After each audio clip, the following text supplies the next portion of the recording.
Hey, everybody. Folks, thanks for being here. Earlier today, I made a point to speak to all the governors most likely to be impacted by this storm.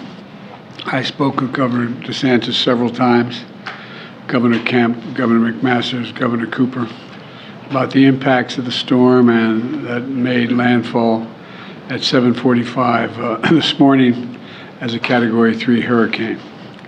And it's moved over land and is now shifted to Category 1, but it is still very dangerous with winds up to 75 miles an hour. And the impacts of this storm are being felt throughout the southeast, even as it moves up the eastern coast of the United States, affecting Georgia, South Carolina, North Carolina. And we have to remain vigilant, and there's much more to do. I just came from the Oval Office where I met with the FEMA administrator, who's standing to my left here, and our federal response folks.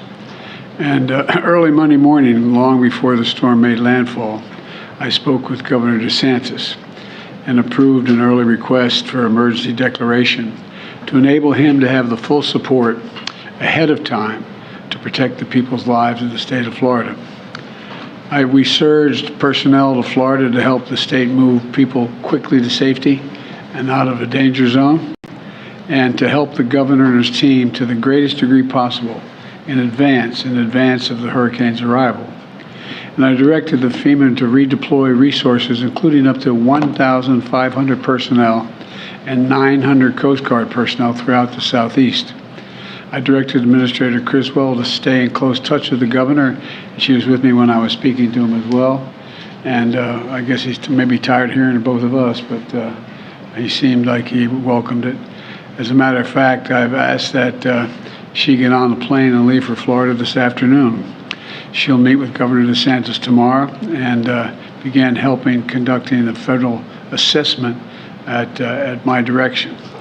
Federal teams on the ground are going to continue to work with the first responders in Florida, Georgia, South Carolina, North Carolina to get people to safety. You've all been reporting this. You've seen it on television. There are a number of rescues already taking place as I walked out of my office a moment ago to begin to recover from the impacts of this storm.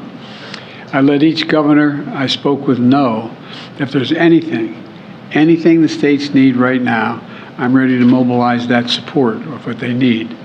I don't think anybody can deny the impact of the climate crisis anymore. Just look around.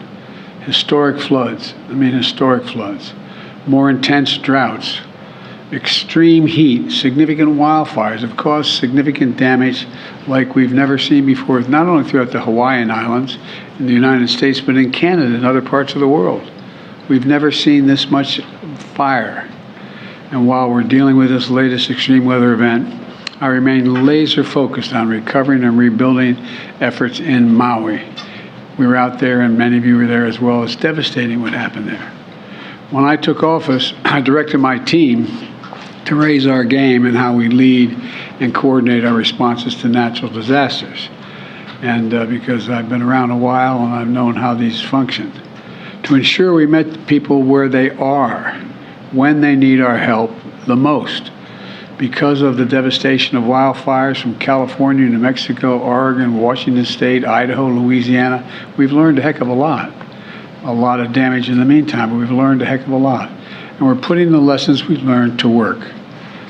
In a few moments, I'm going to be with my entire cabinet in the next room over, who are leading the federal recovery and rebuilding efforts and report on their progress, providing urgently needed support to the people of Maui. If I can note parenthetically for just a moment, when you have your home washed away, when you are a fire that's taken your home away, when your school has been destroyed and there's no way you can't send your kid to school, these are urgent needs. And no matter how bright, how informed, how wealthy, how poor they are, they just need reassurance. So how in God's name are I going to get through this? Well, Jill and I saw the devastation in Maui firsthand. And I want to thank Governor Josh Green, who's doing one hell of a job. Along with their congressional delegation, there's total unity out there. and for everything they're doing to support the recovery effort.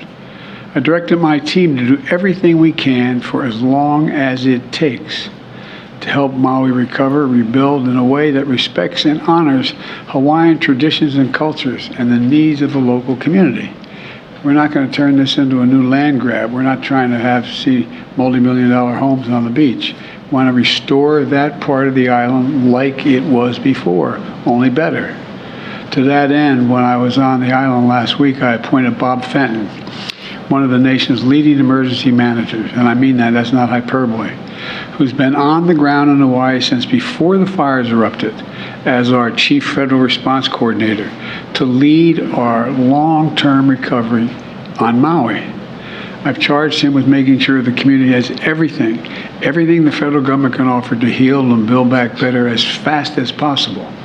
You know, he'll be giving me a report virtually on Maui when I walk out of this room and go to the cabinet room of our meeting in just a few minutes. And as an example of our commitment, we're not only building back, but we're going to build back stronger and more resilient future, which means we need to be ready to withstand any challenge coming our way in rebuilding the way that Maui wants to rebuild, the nature of the rebuilding. Today, I'm announcing that $95 million from the bipartisan infrastructure law is on the way to Hawaii to harden the ground power, harden the grid we talk about. I know when we start talking about the grid, the average American out there thinks, what are we talking about? Well, the ability to transmit electricity. Well, let me tell you what it means. It means investments to make sure electricity can continue to reach homes, hospitals, water stations, even during intense storms and extreme weather. Funding will be used for stronger and better poles holding up the wires that transmit the electricity. It'll mean stronger material. It'll mean burying these lines that transmit the electricity underground. It's more expensive to do that, but where possible, we should put them underground. They're safest. It means clearing trees and brush around these wires. It's like the kindling that exists out there. That's what it ends up being when one of those wires come down. And this funding is going to pay for installing technology like smart meters that can tell you where the problem actually is when the line goes down. That's part of the problem. A lot of these, in other, not Maui's not that big, but in parts of California, Oregon, and all these places where these fires were, where did the wire go down? We're going to be installing meters to let the person sitting back in the headquarters know, whoa, it went down at such and such a coordinates, such and such a pole. To enable emergency responders to more quickly identify which lines are damaged or down, so repairs can happen as quickly as possible and get the power back on and prevent damage from occurring. Anything else at our disposal. The Department of Energy, and the Secretary, we're going to be talking about this in a minute, accelerated the announcement of this funding to meet the moment. All this is going to help Maui and the entire state of Hawaii better withstand future disasters, because this is not going away. It's not like, well, these are the last disasters. We know this works, and I've watched some of you folks standing in front of me on television in dangerous circumstances reporting on this stuff.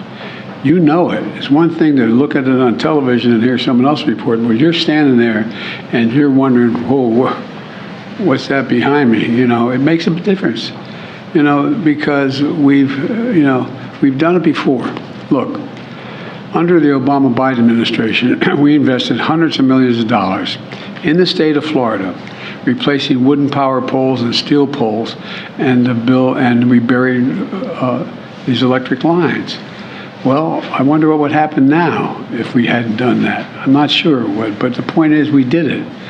It helped them withstand and recover from disasters more quickly than they otherwise would have. So it works. It costs a lot of money, but it works, but it saves a lot of money long term. When Jill and I visited Maui last week, we saw firsthand the magnitude of the loss. Your lives have been dramatically changed if anybody in Maui is listening. You've lost everything. I mean, they lost everything. And we're doing everything we can to move heaven and earth to help you recover, rebuild, and return to your lives. We've already have dedicated $24 million to removal of hazardous material left behind in the fire's wake. There's pollution that is in that material. A lot of that, you just can't go in and take bulldozers and clear it all out. You got to take the bad stuff out. You got to take out the polluted, the dangerous stuff. And once we've done that, we'll be able to remove all the debris. But it's going to be frustrating as the devil for people.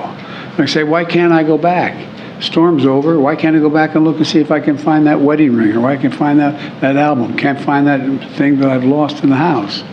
It's really tough. Really, really tough. I didn't do anything like that, but lightning struck my house. We had to be out of that house for about 7 months while it was repaired because so much damage was done to the house and half the house almost collapsed. You know, and you wonder what's going to happen. We've already dedicated $400 million to pay for the debris removal. Once we get the toxic stuff out, to take all the removal, and the federal government's going to pay for that. The state is not paying for that. And we're going to dedicate more if necessary. But I want to be clear with the people of Maui about what to expect. The work we're doing is going to take time, in some cases a long time. We're going to do it in a way to make sure we're respectful to the wishes and the traditions of the people of Hawaii as well. The process of removing hazardous material and cleaning the environmental damage means folks can't get back in the area right away. The start of school has been disrupted. It's painful. I get it. But what can I tell you? The one thing I can tell you is that we're going to be with you every step of the way. We're not walking away.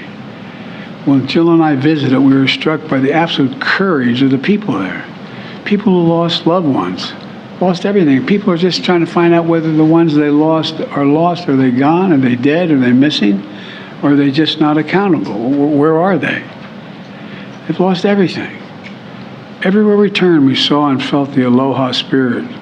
Neighbors helping neighbors. I mean, I know this sounds kind of corny, but it's true. It's true. Everybody's reaching out, trying to help the other guy.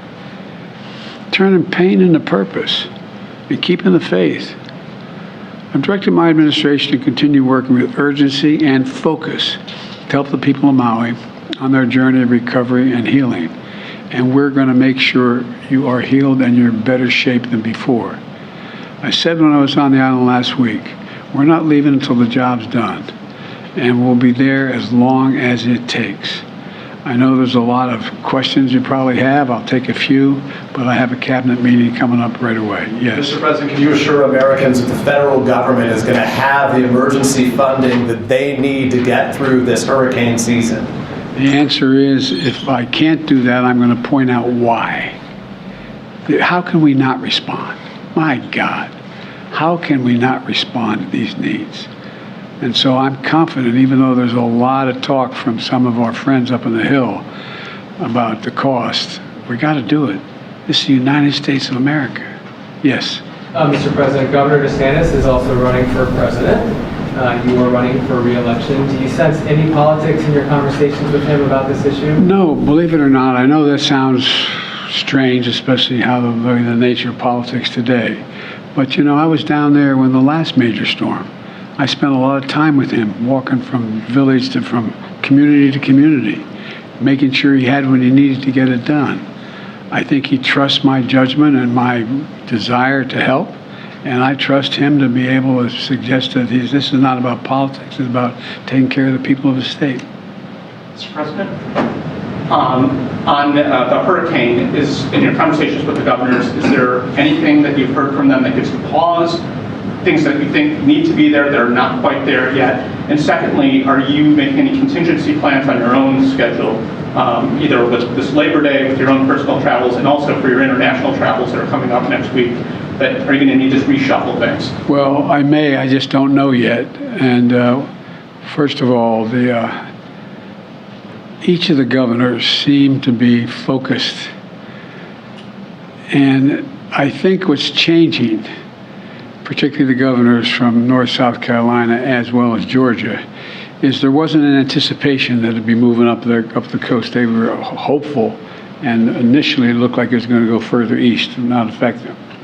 So I think they're all in the process of rapidly focusing on what may happen, what may not happen, and what I hope the people of those states listen to is the warnings when they come from I mean, a lot of it, they may not see 130-mile-an-hour winds coming through, but guess what?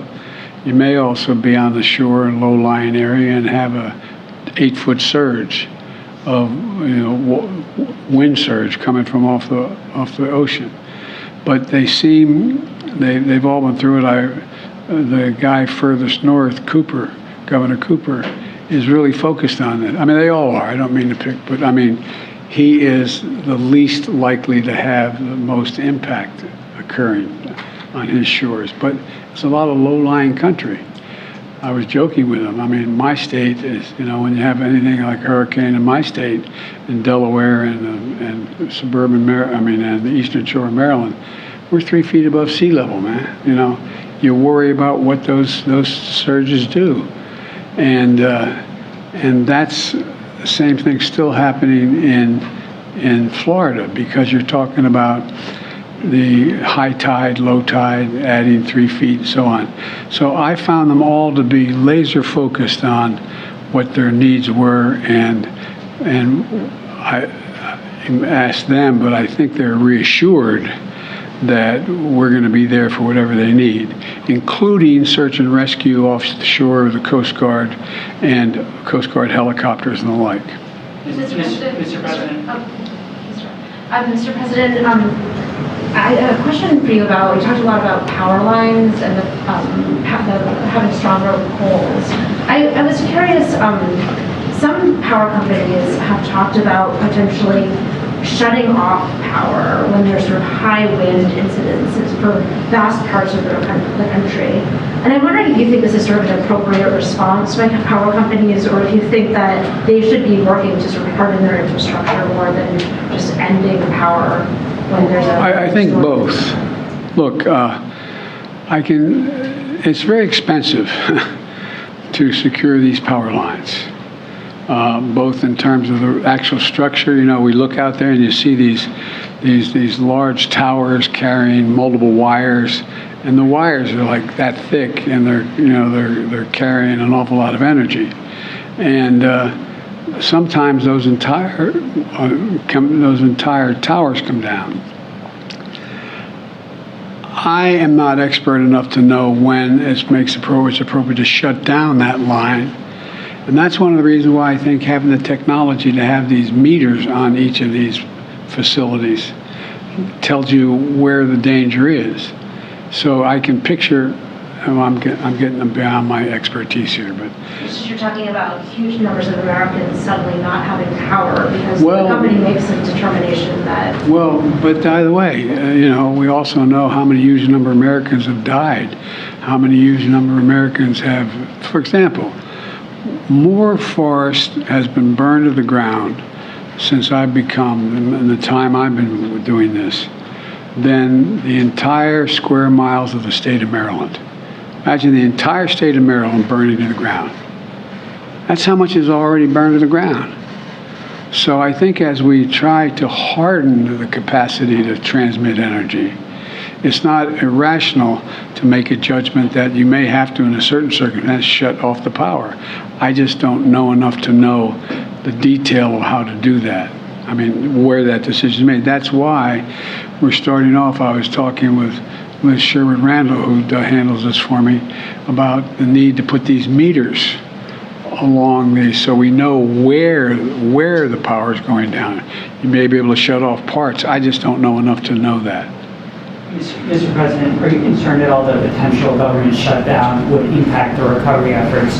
And what is your reaction to House Republicans who say that they're launching an investigation into the federal response in Maui? Well, I welcome a federal response in Maui. I think that they should go out and talk to every elected official, from the mayors to the governors to the United States senators to the congresspersons. I welcome, and once they go out and see it, then I'm sure they'll provide the money. Thank you all very much. Any concerns about your President McConnell's health? By the way, I just heard literally coming out And Mitch is a friend, as you know, not a joke. We always, I know people don't believe that's the case, but we have disagreements politically, but he's a good friend. And so I'm going to try to get in touch with him later this afternoon. I don't know enough to know. Do you think he's fit Thank you. to serve and should run for re-election? Are you running? I am not, sir. Okay, all right. Thank you. Thank you. Thank you, sir.